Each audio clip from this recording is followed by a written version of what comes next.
The Power of Love. Yakub cinta kepada Rahel, sebab itu ia berkata, "Aku mau bekerja padamu 7 tahun lamanya untuk mendapat Rahel, anakmu yang lebih muda itu."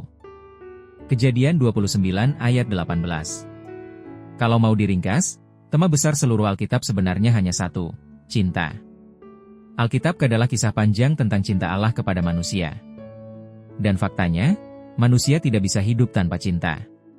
Bukan sekadar cinta romantis, tapi rasa dicintai yang membuat kita bertumbuh sehat secara mental, emosional, bahkan rohani. Perhatikan kisah Yakub. Karena cintanya yang begitu besar kepada Rahel, ia rela bekerja 14 tahun penuh untuk mendapatkannya.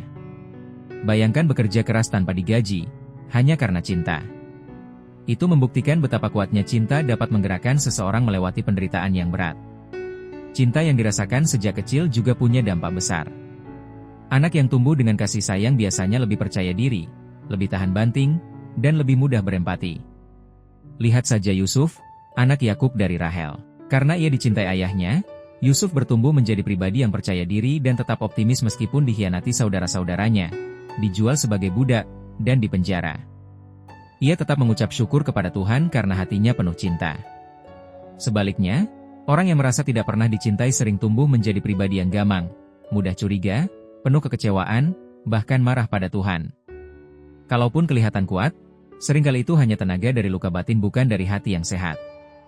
Dan jelas, pribadi seperti ini lebih sering membawa luka bagi orang di sekitarnya. Itulah sebabnya kita perlu kembali kepada sumber cinta yang sejati, yaitu kasih Tuhan sendiri. Tidak ada kata terlambat untuk berubah.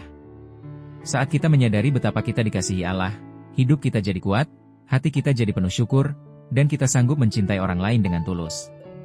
Kasih adalah napas kehidupan rohani. Hanya ketika kita hidup dalam kesadaran akan kasih Allah, kita dapat pulih dari luka, bertumbuh dalam damai, dan menjadi saluran kasih bagi sesama. Cinta bukan sekadar emosi, tetapi kekuatan ilahi yang memampukan kita untuk hidup sebagaimana Kristus telah mengasihi kita. Sebagai contoh nyata, pernahkah Anda melihat seorang anak kecil yang dicintai orang tuanya, selalu mendapat dukungan dan pelukan? Biasanya ia tumbuh jadi pribadi yang hangat dan berani mencoba hal baru.